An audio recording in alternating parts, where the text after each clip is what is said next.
Bonjour et bienvenue dans cet épisode très spécial de Gang de copines, le podcast.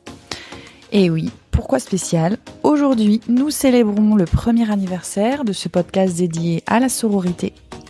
Et pour fêter ça, nous avons décidé d'inverser les rôles. Et oui, il y a quelques temps, j'ai été interviewée dans ce podcast, mais aujourd'hui c'est moi, Amandine, qui vais interviewer celle qui est habituellement derrière le micro, Elodie, la créatrice et animatrice de ce podcast. Bon, j'ouvre une parenthèse pour que tout le monde le sache. Aujourd'hui, c'est l'anniversaire du podcast, mais c'est aussi l'anniversaire d'Elodie elle-même. Et oui, je ne dis pas quel âge elle a. Je lui laisse le soin de l'annoncer. En tout cas, moi, je voulais ouvrir cette parenthèse pour lui souhaiter un très bel anniversaire. Depuis un an, Elodie nous a donc fait découvrir des histoires touchantes, inspirantes et bouleversantes d'amitié féminine. Elle a créé donc cet espace où la puissance des liens féminins est mise en lumière. Dans cet épisode, aujourd'hui, nous allons plonger dans les coulisses de ce projet qu'elle a mené depuis un an, explorer les motivations, les inspirations d'Elodie et découvrir ce que cette aventure a signifier en fait pour elle.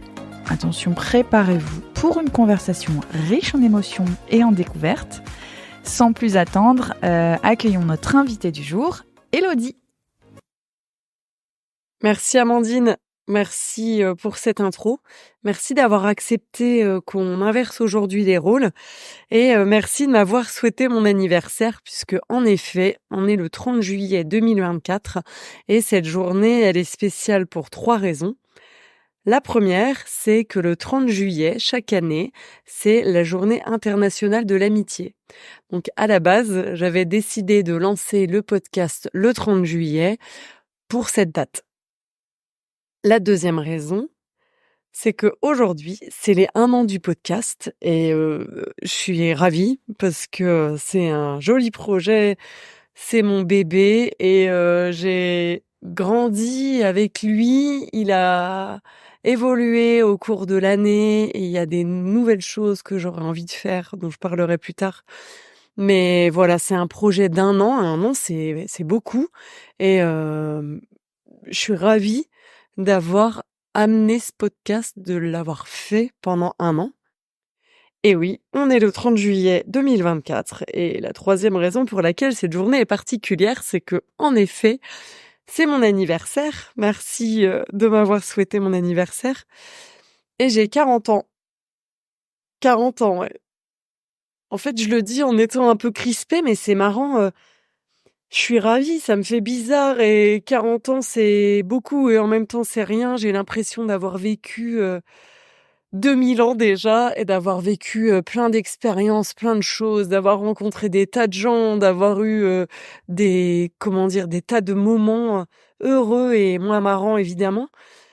Et je me dis que j'ai encore la même chose à faire, encore 40 ans supplémentaires. Moi, je me dis ça et du coup, il y a plein de choses cool qui arrivent. Puis si je fais un point là aujourd'hui, ma vie elle est plutôt cool, donc voilà, je suis contente. Première question, comment t'es venue l'idée de lancer un podcast sur la sororité ? Alors il y a un peu plus de 2 ans maintenant, j'avais eu l'idée de raconter des histoires d'amitié féminine. Et je me souviens, j'étais allée avec ma maman, on s'était rejoints dans un café, d'ailleurs un truc complètement miteux. J'étais venue avec mes questions et mon ordinateur et on s'était vus dans un café, donc dans ce fameux café un peu miteux là, et on avait discuté pendant 2 heures de son amitié avec sa meilleure amie Jeanne, et donc c'est un des premiers épisodes du podcast. À la base, je voulais faire un truc à l'écrit parce que j'aime bien écrire, etc. Donc je m'étais dit plutôt un blog. Et en fait, j'ai réfléchi au sujet, c'est jamais sorti. Et j'ai commencé à écouter des podcasts. Dans mon entourage, on parlait de podcasts. Et j'ai eu une expérience pro au printemps dernier, donc printemps 2023, où en fait, pas malgré moi, mais presque, j'ai participé à l'enregistrement d'une série de 10 podcasts en tant que intervieweuse. Et j'ai vu à quel point c'était facile, c'est-à-dire qu'il suffit d'un micro, d'un téléphone. ou d'un ordinateur et puis, voilà, on peut enregistrer des épisodes de podcast et c'est comme ça qu'est venue l'idée du format podcast. Sur le fait de raconter des histoires d'amitié féminine, la raison pour laquelle j'ai voulu faire ça, c'est aussi parce que, je suis moi super bien entourée. J'ai un gros réseau, d'amies, femmes et j'avais envie de les remercier et j'avais envie de montrer une palette d'illustrations de à quel point ça nous apporte des choses, l'amitié féminine dans la vie et à quel point les femmes, on s'apporte des choses les unes aux autres, surtout dans un contexte où tous les jours ou presque, on vit des micro-agressions liées au fait que ce monde soit globalement plus favorable aux hommes qu'aux femmes en fait. Quel a été le processus de création de ton podcast? Alors au début, c'était la rage totale. C'est-à-dire que je m'étais dit: «Allez, je pars en vacances avec Méline, c'est trop bon moment pour, enregistrer le premier épisode». Du coup, j'ai acheté vite fait un micro sur Amazon à 30 € et hop, j'ai emmené mon Mac et Méline en vacances et on a enregistré le premier épisode. Je lui avais envoyé une dizaine de questions, par mail et on a enregistré et après j'ai profité, de d'autres occasions pour enregistrer les 3 premiers épisodes de podcast puisque je m'étais renseignée et j'avais vu que, en gros, c'était bien d'en lancer, plusieurs épisodes en même temps pour que, les gens aient tout de suite de la matière, en fait, à écouter. Quels étaient tes objectifs initiaux avec ce podcast et est-ce qu'ils ont évolué au fil des épisodes? Alors mon objectif à la base avec le podcast, c'était vraiment de raconter des histoires d'amitié, féminine, de valoriser la sororité et ça n'a pas évolué. Il y a des petites choses qui ont évolué, par exemple au niveau du nombre d'épisodes. Au tout début, j'en faisais un par semaine et je me suis vite aperçue que, c'était pas gérable, au niveau de la production derrière, ça me demandait beaucoup trop de temps. Faut pas oublier que je fais ce podcast de façon, tout à fait, bénévole, sur mon temps et mes deniers personnels. Donc j'avoue que, évidemment, j'ai cherché un équilibre pour que, ça soit ça s'intègre au mieux dans, mon calendrier, global, dans mon organisation globale. Il y a un autre objectif qui était induit mais pas affirmé, au début, c'est le fait que ce podcast, il a quand même un côté militant.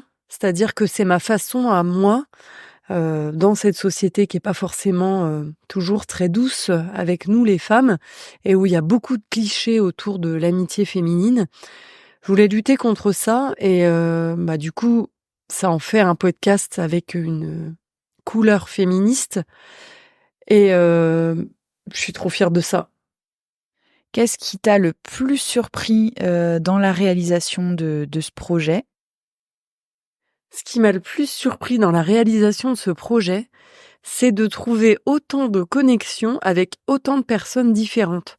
C'est-à-dire qu'avec toutes ces femmes que j'ai interviewées, à chaque fois, il y a toujours un moment où il y a un lien qui se crée sur un sujet qui nous rassemble. Quels défis tu as rencontrés, lorsque tu as créé et diffusé ton podcast? Alors, le défi qui s'est vite présenté, ça a été de trouver des nouvelles femmes à interviewer. C'est-à-dire, une fois que j'avais fait le tour de mon cercle proche qui était OK pour témoigner, je me suis dit, et maintenant, comment je fais? Donc, j'ai tiré des ficelles, je suis allée m'adresser à des femmes qui font partie des mêmes réseaux d'entrepreneurs que moi. Un jour, j'ai entendu une interview, un podcast que je suis, qui disait qu'il fallait voir bold, donc vraiment voir les choses en grand. Et je me suis dit: «Ah tiens, je vais essayer de faire l'interview d'une autrice que je suis».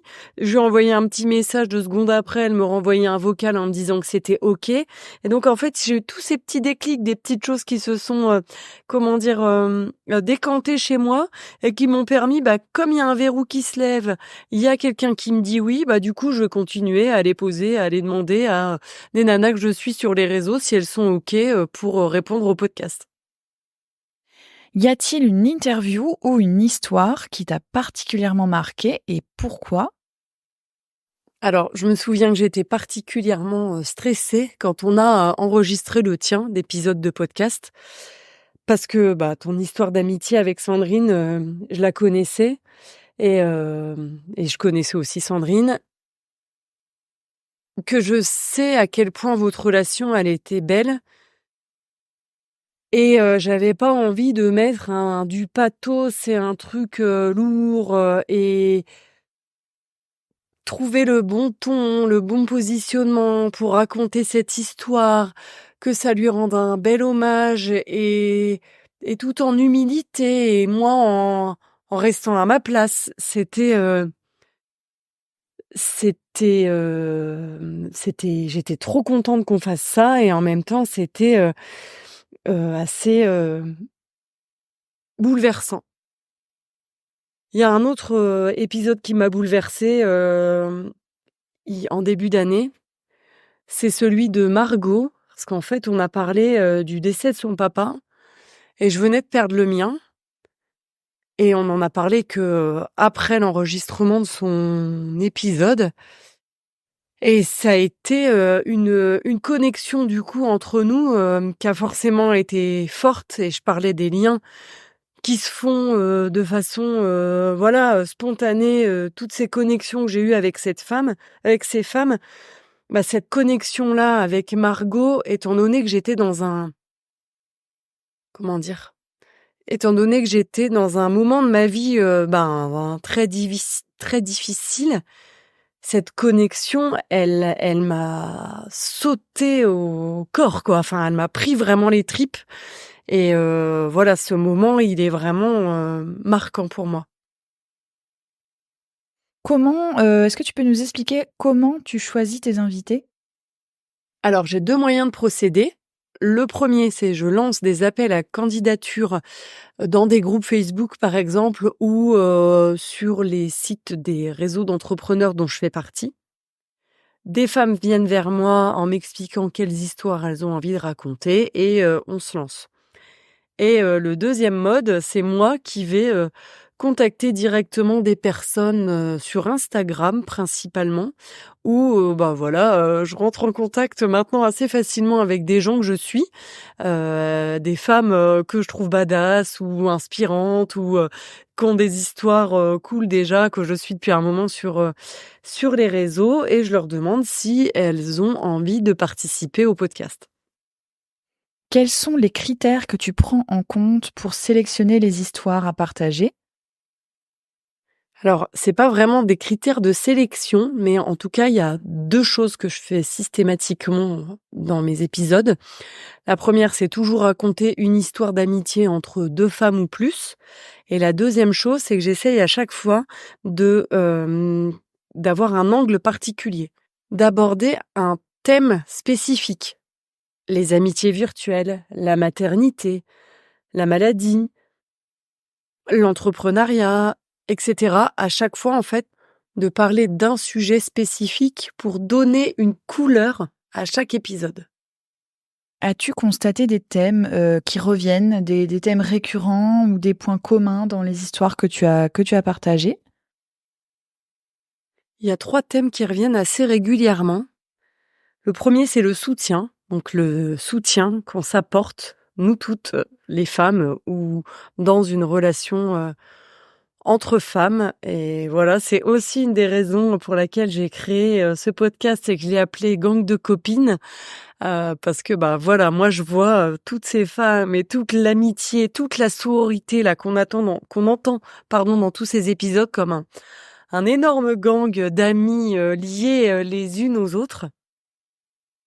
Ce qui revient aussi, c'est les souvenirs, le fait de partager des souvenirs avec des personnes. Qu'on soit encore amis avec elles, ou qu'on ne le soit plus, il y a toujours ces notions de souvenir et de se remémorer des moments passés ensemble. Et le troisième sujet qui revient régulièrement dans ce podcast, c'est le lien un peu mystique, la connexion inexplicable qui peut se créer, comme ça, entre 2 femmes. Alors par rapport à ton audience, est-ce que tu as eu des retours, de la part de ton audience? Qu'est-ce qu'elle dit, cette audience? Alors, cette audience n'est pas hyper bavarde, mais il y a quand même, quelques petits éléments. Généralement, quand, j'interviewe une femme qui, parle d'une de ses amies, l'amie en question me fait un retour sur Instagram en m'exprimant, qu'elle a été super touchée, qu'elle est ravie de mon initiative et cetera. Enfin, je pense que la démarche, quand on s'y attend pas, c'est un beau cadeau qu'on peut offrir assez facilement à une de ses amies. As-tu des exemples de l'impact que ce podcast a pu avoir sur tes auditeurs ou voilà, ton entourage? Oui, alors j'ai un exemple qui est hyper récent puisque c'est Chloé que j'ai interviewée dans le dernier épisode, l'épisode 29, où elle nous parle de, l'absence d'amitié féminine dans sa vie et du fait de sa difficulté à maintenir des relations amicales. Et quelques jours après la diffusion du podcast, elle m'a envoyé un message pour me dire qu'elle avait elle-même reçu des messages d'anciennes amies et des messages hyper bienveillants. Donc je suis hyper touchée et je suis ravie que ça ait provoqué ça. Et le podcast, c'est aussi pour moi un sujet de conversation régulier avec les gens. C'est assez amusant d'ailleurs de parler de la sororité, d'expliquer que je fais un podcast. Il y a des gens que ça amuse, il y a des gens qui trouvent ça un peu fou. Voilà, c'est un sujet de conversation. J'en parle régulièrement avec ma maman qui est en retard beaucoup trop régulièrement sur l'écoute des épisodes. Mais voilà, c'est un sujet de conversation qui revient régulièrement, avec mon entourage et on en parle aussi, beaucoup avec mon partenaire puisque, il s'occupe, d'un volet technique sur le podcast et on discute, beaucoup, à ce sujet, sur la technique, les personnes à interviewer, les stratégies à adopter, voilà. Comment vois-tu la communauté de ton podcast évoluer? Alors évidemment, j'ai envie que la communauté, elle grandisse, elle s'élargisse de plus en plus et que ces histoires, ces belles histoires de sororité, elles touchent un maximum de monde. Ce que je veux vraiment, c'est offrir un terrain d'expression le plus large possible et j'aimerais bien, avoir, avec moi derrière ce micro des personnes qui ont des profils ou des histoires un peu, atypiques à raconter. Alors moi, j'aimerais bien savoir, ce que tu as appris sur toi-même grâce à ce podcast. Là, on rentre dans le vif du sujet, dans les questions un peu plus personnelles. Alors, je l'ai pas vraiment appris, mais ça a confirmé très fort le fait que les amitiés féminines et les relations avec des femmes, elles étaient vraiment hyper importantes dans ma vie. J'ai vu aussi, toute l'énergie que je suis capable de mobiliser, en fait, quand il y a un projet, comme celui-là qui m'anime particulièrement et ce que j'ai appris aussi, du coup, c'est que je pouvais être fière de moi. Je le dis timidement, mais je suis hyper fière d'animer ce podcast depuis 1 an et de toujours trouver des personnes, qui sont OK pour témoigner et venir raconter leurs belles histoires. Comment ce projet, a-t-il influencé ta propre vision de l'amitié et de la sororité? J'imagine que tu as dû apprendre plein de trucs et du coup, ça a peut-être changé ou, fait évoluer ta vision. Déjà, j'ai appris qu'il y avait, autant de définitions de la sororité que de personnes que j'ai eu l'occasion, d'interviewer. Parce que même s'il y a des points communs, quand je demande à chaque fois aux femmes de définir la sororité, on voit que chacun a des mots ou voit la sororité d'une façon différente. Pour certaines, c'est un lien, pour d'autres, c'est une entraide. Il y en a certaines qui m'ont parlé de solidarité féminine. Là, j'ai vu qu'il y avait pas une seule définition de la sororité, mais que la sororité, elle est vraiment protéiforme. Du coup, j'ai aussi appris que l'amitié, elle avait des visages très différents en fonction des personnes, en fonction des moments dans la vie, qu'on est toutes un peu convaincues d'avoir notre vision de l'amitié, mais qu'en fait, toutes ces visions, elles cohabitent. Et la dernière chose, en fait, sur l'amitié et la sororité que ce podcast, il m'a appris, c'est vraiment, je vois maintenant la sororité et le lien entre les femmes comme un moyen de se battre ou de se défendre contre les agressions et vraiment ce côté de faire corps, nous, ensemble, unis, entre femmes, liées par ça, le fait d'être une femme et d'être sœurs les unes des autres. Ça, pour moi, c'est encore plus fort aujourd'hui parce que j'ai vu toutes ces connexions qui existent entre nous toutes. Quels sont tes projets pour le futur du podcast? Sans spoiler peut-être, est-ce qu'il va y avoir des nouveautés? On a envie de tout savoir. Alors au niveau des invités, j'aimerais bien offrir un espace d'expression à toutes celles qui se sentent femmes. Je veux aussi continuer à lutter contre les clichés, à lutter contre la misogynie, à sortir des carcans un peu que la société nous impose dans nos relations amicales et d'autant plus quand elles sont féminines.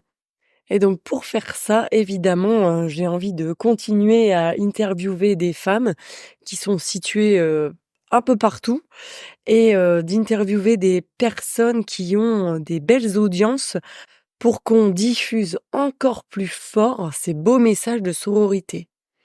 Si tu pouvais inviter n'importe quelle femme à participer à ton podcast, qui tu choisirais et peut-être nous expliquer un peu pourquoi?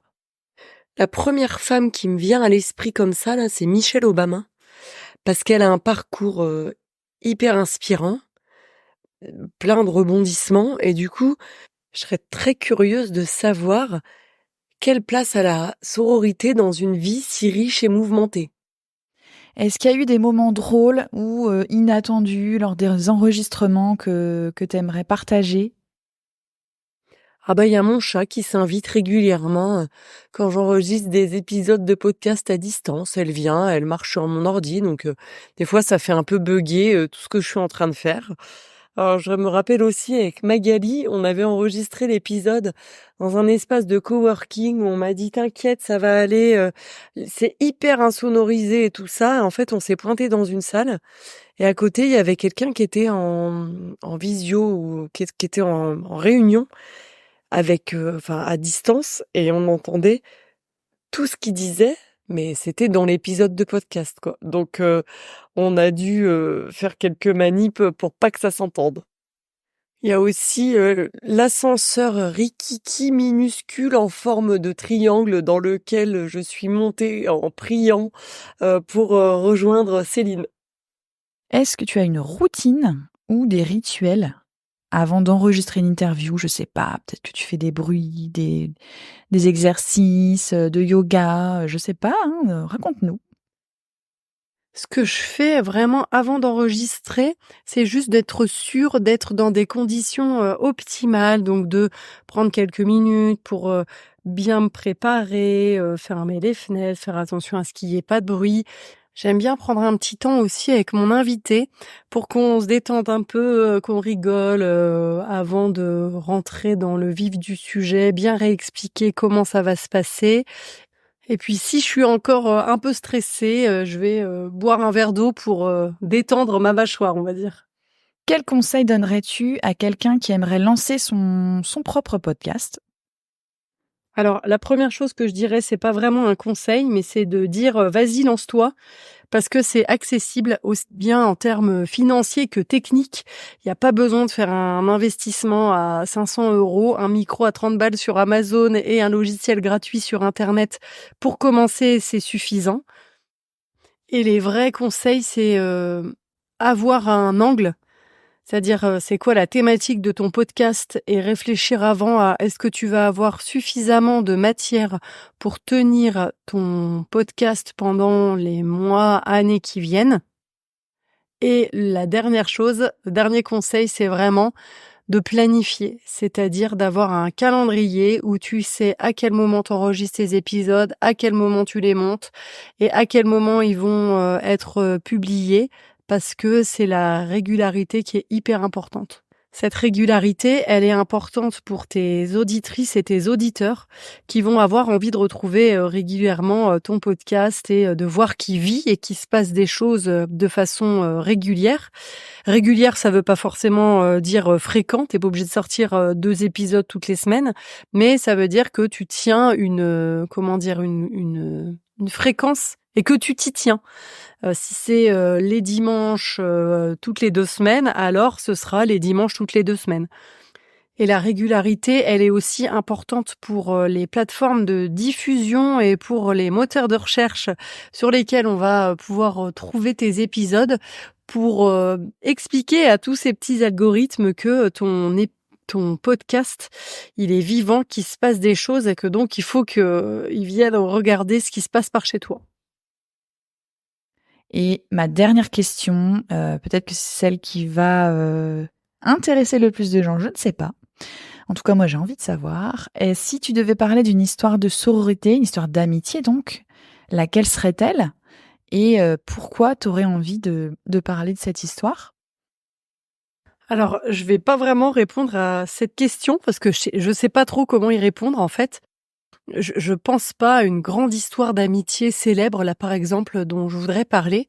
Moi, ce qui me plaît, c'est de raconter des histoires apparemment banales, de parler avec Madame tout le monde et qui m'explique, qui nous explique, qui montre à quel point la sororité c'est important et tout ce que ça lui a apporté dans sa vie. Mais si j'y réfléchis un peu, j'avoue que genre décrypter des images de sororité qu'on nous montre dans certains films ou dans certaines séries, ça pourrait m'amuser. Et voilà, c'est la fin de cet épisode spécial anniversaire de Gang Copines, le podcast. J'espère que vous avez apprécié cette plongée dans les coulisses du podcast et que vous avez trouvé notre conversation aussi inspirante que moi. Un grand merci à Elodie pour avoir partagé son parcours, ses réflexions et ses émotions avec nous aujourd'hui lors de cet épisode anniversaire. En attendant, continuez à célébrer la sororité, à cultiver ces précieuses amitiés. À très bientôt pour un nouvel épisode de Gang de Copines, à nouveau animé par Elodie bien sûr, je lui rends le micro. Prenez soin de vous et de vos amis.